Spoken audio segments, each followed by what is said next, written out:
Amis de MeteorLeMag.com, bonjour à toutes et à tous. Je suis ravi de vous retrouver. Aujourd'hui, je suis en compagnie de Meir Habib.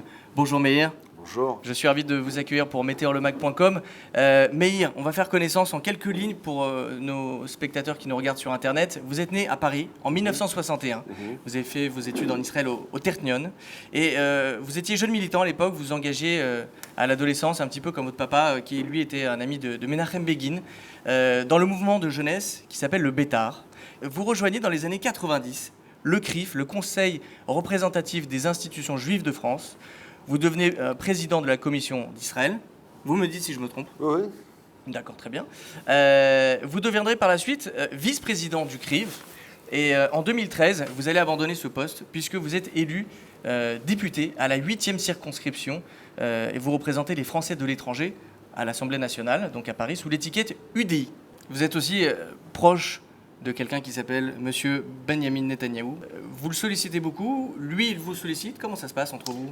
Disons que j'ai l'honneur d'avoir comme un de mes amis le plus proche est devenu le Premier ministre de l'État d'Israël. Je le connais depuis 23 ans, bien avant qu'il soit Premier ministre et très très longtemps avant que je devienne député.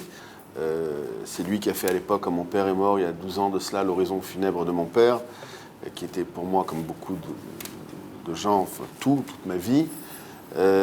C'est surtout un immense honneur d'être peut-être un des amis, voire l'ami le plus proche, d'une personne qui a été élue pour la 4e reprise Premier ministre de l'État d'Israël. Israël est un État démocratique envers et contre tout.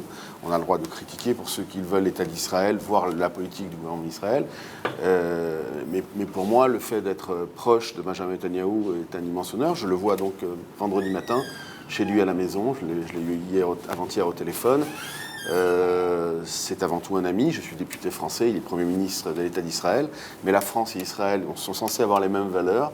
Je représente les 150 000 Français qui habitent en Israël, dont les habitants d'Ashdod, qui m'ont donné beaucoup de confiance, qui m'ont élu massivement à ce poste. J'essaie d'être digne.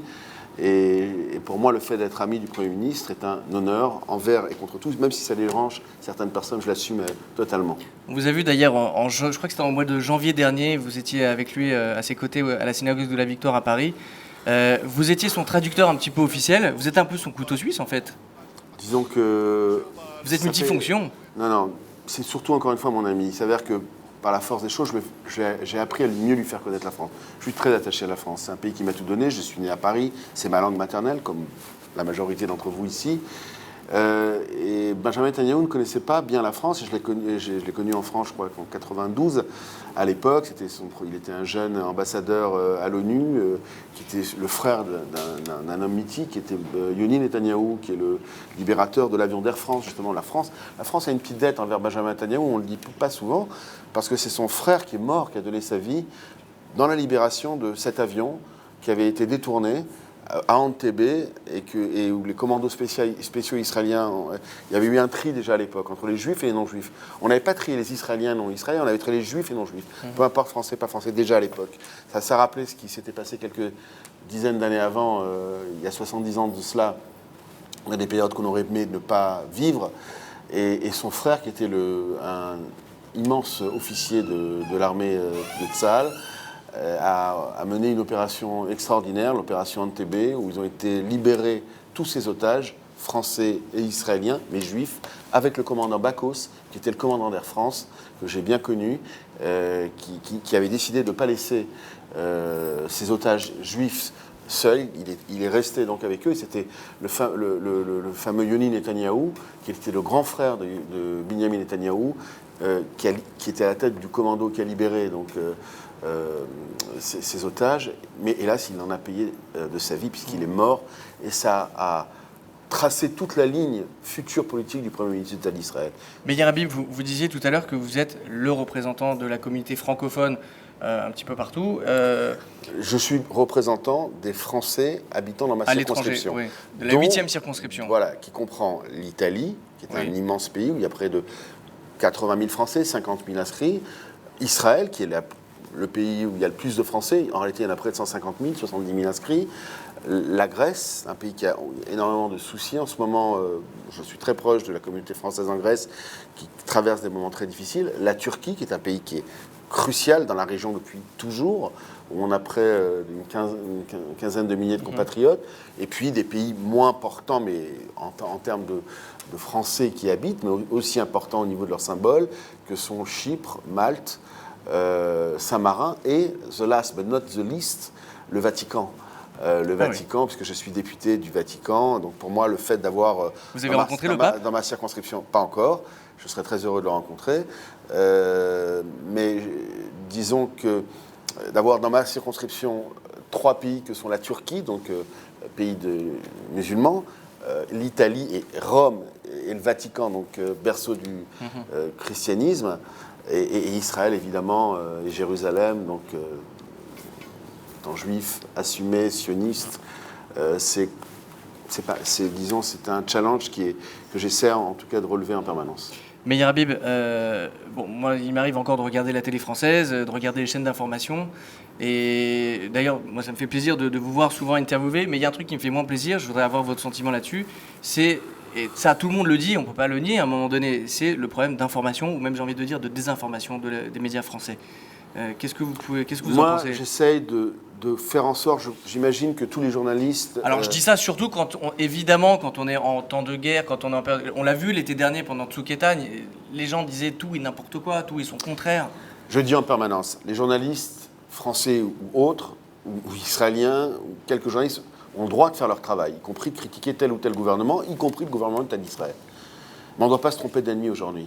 Comme je l'ai écrit à Laurent Fabius, il y a 1 an de cela, jour pour jour, pendant la dernière guerre, Israël est en première ligne contre le djihadisme, contre le terrorisme.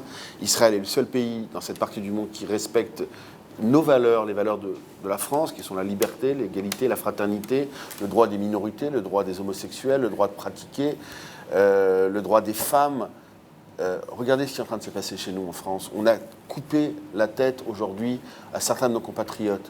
On a tué encore une fois des Français parce que juifs. On a tué des policiers. On a tué des journalistes. Donc il faut ouvrir les yeux. Aujourd'hui, il y a un cancer dans le monde. Il y a une nouvelle guerre qui n'a rien à voir avec l'islam modéré, mais il faut ouvrir les yeux pour comprendre. Ça s'appelle le djihadisme. Mais qui est en croissance permanente, c'est ça le problème. Et qui est en train aujourd'hui, pour avoir été vice-président de l'Assemblée nationale de la commission de lutte contre le djihadisme, et qui a, disons, préparé un rapport de plusieurs centaines de pages. On a actuellement près de 3000 djihadistes en France, alors qu'il y a 3-4 ans, il y en avait une cinquantaine. Donc la progression est terrifiante, exponentielle, et ces gens-là sont là pour détruire nos valeurs. Nos valeurs, c'est les valeurs de la France, mais les valeurs qui sont partagées par l'État d'Israël, qui est la seule et unique, que l'on veuille ou qu'on ne veuille pas, démocratie dans cette région. Qu'est-ce qu'on a à part il y a des régimes qui sont des régimes militaires, mais il n'y a pas de démocratie dans cette région, il n'y en a pas.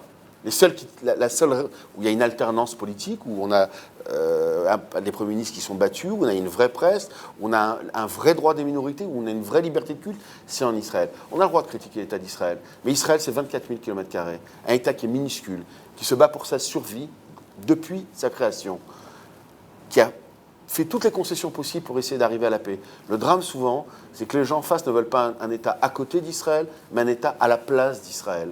Et regardez la polémique qui est en train de se passer avec Tel Aviv sur Seine. Regardez la haine qui est en train de sortir. Regardez comment les masques tombent. Ces mêmes personnes qui ont été manifestées à Paris, il y a 1 an de cela, dans des manifestations où on a crié « mort aux Juifs », pas simplement « mort en Israël », où on a brûlé des drapeaux d'Israël, où on a essayé de charger des synagogues. Ces mêmes personnes aujourd'hui sont en train d'hurler lorsqu'on célèbre une ville de la tolérance, une ville du partage, une ville incontestable, incontestée, Tel Aviv.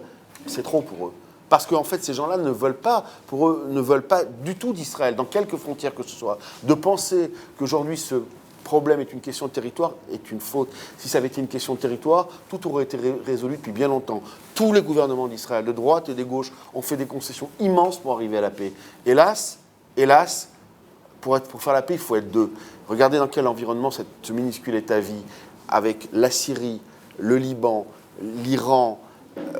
La Jordanie, heureusement, essaye envers et contre toute tenure. L'Égypte, on voit bien, on a été à 2 doigts que l'Égypte ne bascule totalement avec les frères musulmans. Et là, Sisi essaie de reprendre un peu les choses en main, c'est extrêmement complexe, mais c'est évidemment pas une démocratie. Lorsqu'il y a eu des votes en Égypte, on a mis les frères musulmans au pouvoir. Donc c'est d'un contexte, évidemment. Alors évidemment, la possibilité, c'est qu'Israël n'existe plus. Ça arrangerait beaucoup de gens. Ça, c'est la volonté de l'Iran. Mais je ne vais pas décevoir beaucoup d'antisionistes. Israël est un État fort, est un État puissant, est un État qui est en pleine croissance économique, un pays tolérant, un pays qui est sorti du désert, qui a fait fleurir le désert, et un pays dont je crois que beaucoup de pays gagneraient à s'inspirer pour arriver finalement à la paix, mais surtout ne pas avoir de fausses idées, de penser aujourd'hui qu'Israël doit faire le mea culpa, de penser que c'est un État moral. Je connais bien ce pays. Et je suis très attaché à ce pays. Et j'essaie de défendre à l'Assemblée nationale ces 150 000 Français qui m'ont élu. Et j'essaie de continuer à dire ce que je disais avant la campagne. C'est ce que j'essaie modestement de faire avec, voilà, pour essayer de donner le meilleur de moi-même, pour essayer de défendre Israël. Je le ferai, je continuerai à le faire.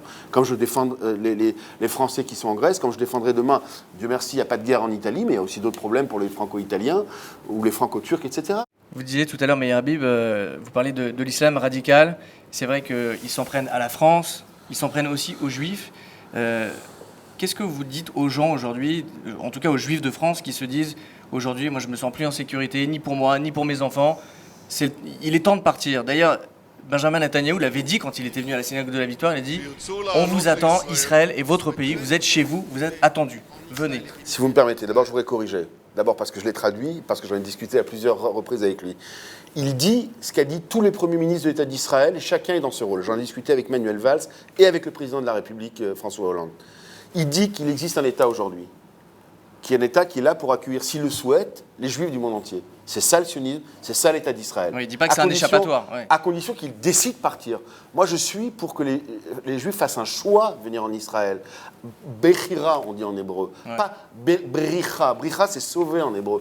Je ne suis pas pour se sauver, je suis pour choisir, pour ceux qui le désirent, qui sont sionistes, de venir en Israël. Et à ce moment-là, l'État d'Israël, c'est ce qu'a dit le Premier ministre de l'État d'Israël, est là pour les accueillir. Mais l'écrasante majorité des Français juifs va rester en France. Il y a près de 600 000 juifs en France qui sont attachés à la France, qui aiment la France, qui sont nés en France. Et je tiens à vous dire que moi, si demain les Français juifs n'arrivaient pas à vivre en France, je suis avant tout inquiet pour la France, au-delà d'être inquiet pour les juifs. Parce que si les Français juifs, qui sont là depuis des siècles et des siècles, un des plus grands rabbins du judaïsme, il s'appelle Rashi, qui a vécu au Xe siècle, qui était à l'époque dans la région champenoise, qui était vinificateur. Et aujourd'hui, beaucoup de linguistes s'inspirent de Rashi pour avoir trouvé des mots de l'ancien français. Aujourd'hui, donc, il y a des racines extrêmement lointaines des Français dans leur pays, en France. Et aujourd'hui, je suis très inquiet de savoir qu'il y a une inquiétude réelle, de savoir que quand vous amenez vos enfants à l'école le matin, c'est des camps retranchés avec des soldats. Et je peux vous dire que c'est quelque chose, des images difficiles à voir, d'arriver, pour ceux qui ont des enfants dans des écoles juives, et de voir le matin des hommes en armes, c'est pas quelque chose de normal dans un pays démocratique. Je suis inquiet avant tout pour mon pays, pour la France. Mais Habib, je vous remercie d'avoir répondu à ces quelques questions. Je vous souhaite le meilleur pour l'avenir. C'est quoi votre programme là? Qu'est-ce que vous allez faire? Là, c'est dans les jours à venir ou dans les semaines à venir? Non, politiquement parlant, j'entends, dans les semaines à venir. J'essaye de faire au mieux mon travail. Vous savez, c'est pas simple d'être... C'est nouveau pour moi d'abord d'être député à l'Assemblée nationale. Vous êtes un petit peu entre la France et Israël, vous faites beaucoup d'allers-retours. J'étais quand même 5 fois en Italie cette année, donc je ne suis pas... Les gens voient surtout quand je suis en Israël, mais j'ai quand même été 5 fois en Italie, j'ai été en Turquie encore un mois de cela, j'ai été 2 fois en Grèce l'année dernière, et j'essaie d'être... Alors, et mon travail principal, il est avant tout dans l'hémicycle, à l'Assemblée nationale, on vote les lois. Oui, c'est vrai. Hein, on est quand même... Il y a quand même les lois, une fois qu'un député est élu, il est député de la République, et pas simplement de sa circonscription. Donc j'essaye, et je regrette d'être pas plus souvent avec vous, mais ce soir, j'ai décidé d'être avec tous nos amis à Ashdod pour partager, pour les remercier de tout leur soutien. C'est ce soutien populaire qui me donne toute cette force. Et j'essaye, avec l'aide de Dieu, on va dire comme ça, parce que moi je suis quelqu'un de croyant, je veux aussi l'assumer, y compris dans une république laïque, d'essayer de donner le meilleur de moi-même pour être digne de la confiance qui m'a été faite par les électeurs. Merci Meir Habib.